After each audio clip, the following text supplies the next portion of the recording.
Ketika kita belajar ke negeri Cina, kita akan belajar dan mempelajari segala sesuatu yang benar-benar mendalam. Kalau misalnya kita mau mendalami, kalau misalnya kita jeli, mereka itu dapat pengetahuan-pengetahuan seperti itu karena mereka itu rata-rata punya tim stargazer. Mereka itu dibayar oleh kerajaan. Tugas kamu adalah mencatat setiap pergerakan bintang. Nanti biasanya kalau terjadi ada pergerakan bintang seperti itu, nanti ada kejadian apa. Ada pergerakan bintang seperti itu, nanti ada kejadian apa. Dan itu biasanya benar. Nah, jadi alam juga sudah menunjukkan pertanda-pertanda. Jadi orang-orang zaman dulu itu sudah bisa membaca semesta, membaca gejala-gejala alam, membaca segala macam yang memang diperlukan untuk kesuburan dan kemakmuran kehidupannya.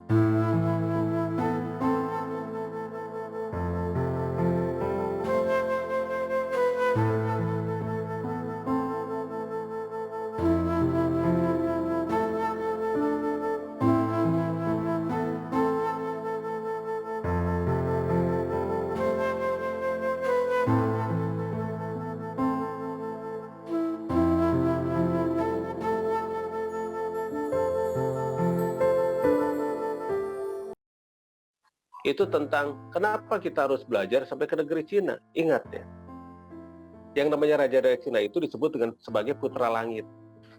Mereka itu adalah katanya keturunan para dewa. Dan makanya kenapa orang-orang Cina itu selalu melihat ke angkasa dan mereka mencatat setiap pergerakan bintang.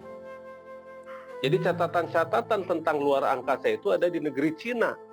Karena raja-rajanya merasa dia sebagai putra langit dan mereka itu selalu mencatat. Ada tim yang selalu mencatat dari raja ke raja ke raja ke raja ke raja. Mereka itu ini stargazer. Mereka itu kaum stargazer. Cina itu adalah orang-orang yang stargazer banget. Makanya kenapa mereka maju. Karena mereka pun sering sekali berkomunikasi dengan makhluk-makhluk yang ada di luar. Makanya kenapa mereka bisa jauh lebih maju daripada kita. Yang pertama, misalnya, mereka menemukan mesiu. Bagaimana mereka bisa menemukan mesiu seperti itu? Tapi dari mana sih mesiu itu bisa mengetahui hal-hal semacam begitu? Terus menemukan bahan-bahannya dan sebagainya, kalau tidak ada yang mengajarkan. Nah, memang belajar ke negeri Cina itu memang sangat diperlukan. Bukan apa-apa, sekarang juga banyak impor barang dari Cina kan ya. Jadi wajar kalau kita tidak perlu antipati dan sebagainya, anti ini, anti itu dan sebagainya. Pada dasarnya apa-apa yang kita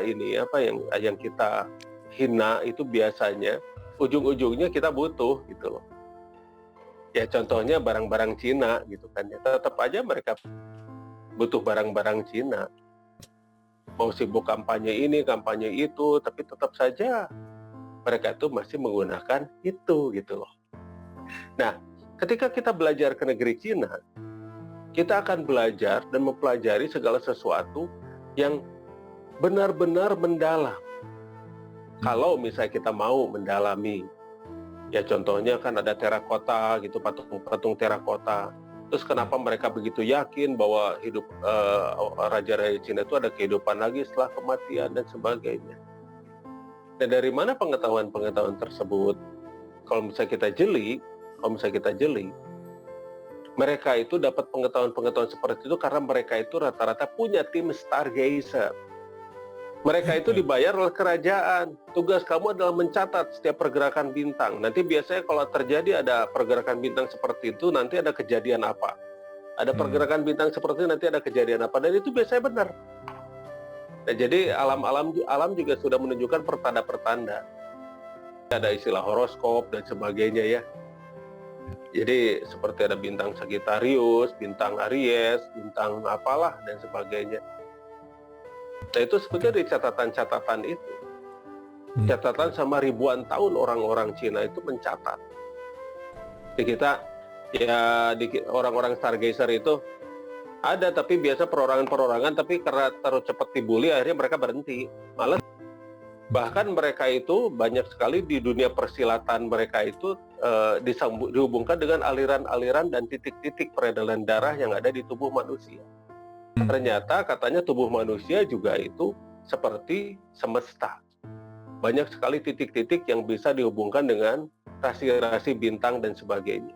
Meridian-meridiannya dan sebagainya. Titik-titik akupuntur dan sebagainya. Itu luar biasanya Cina.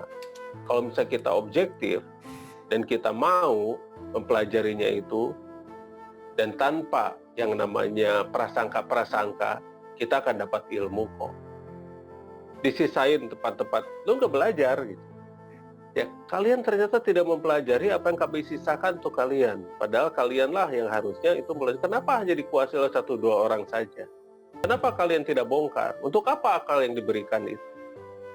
Jadi orang-orang zaman dulu itu sudah bisa membaca semesta, membaca gejala-gejala alam, membaca segala macam yang memang diperlukan untuk kesuburan dan kemakmuran kehidupannya. Hanya kenapa ilmu tersebut hilang pada zaman sekarang? Bahkan digantikan oleh ilmu-ilmu yang hanya sekedar jadi makalah. Dan bahkan dewa yang dianggap dewa-dewa itu sebetulnya kan bukan dari planet ini. Mereka menceritakan mereka datang dari bintang-bintang yang sangat jauh. Berarti sejak zaman dulu manusia itu sudah lama berhubungan dengan makhluk-makhluk yang dari luar bumi ini. Ya, tinggal bagaimana sekarang kita memanfaatkan pengetahuan ini untuk apa pada masa kini. Nah, kalau misal piramid-piramid yang di Mesir kuno, sebetulnya itu bukan sebagai kuburan tadinya. Itu sebagai hanggar. Saya sudah ke sana. Ya, makanya ada suatu, kalau misal kita ketik lagi di Google, itu hanggar UFO ditemukan di piramida yang berusia 3000 tahun sebelum Masehi, itu akan muncul artikel dan beritanya. Nah, waktu saya ke sana, saya kasih tahu orang yang mengundang saya ke sana. Di sana, coba diteliti di bagian bawahnya. Itu ada hanggar Kraiman, saya bilang begitu ke mereka. Lalu mereka percaya. Lalu kemudian mereka meneliti dan ditemukan hanggar. Tapi mereka sebut hanggar titanium UFO. Nah, sebetulnya piramid dulu itu di atasnya bisa terbuka dan tertutup. Dan akhirnya untuk menghilangkan jejak bahwa di sana itu, ada yang namanya hanggar titanium dan sebagainya.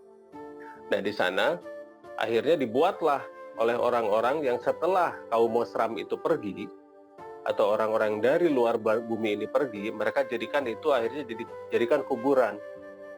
Kuburan raja-raja Mesir kuno. Yang bahasanya juga sudah nggak ada loh. Bahasa Mesir kuno itu sekarang sudah dipunahkan. Kenapa di Mesir sekarang pakai bahasa Arab kan ya? Sudah tidak ada bahasa Mesir kunonya, itu sudah tidak ada, sudah hilang. Padahal kalau misalnya kita bicara tentang Anubis saja misalnya, Anubis yang kepalanya anjing dan badannya manusia itu ya, itu kan singkatan. Anubis itu singkatan. Anunkra, Brodela, Istrotet. Anunkra itu gabungan, itu bahasa Mosram. Brodela itu kaum raksasa, Istrotet itu serigala. Nah, jadi mereka itu sudah mengenal yang namanya rekayasa genetik, menyatukan antara satu DNA dengan DNA lain tanpa masalah.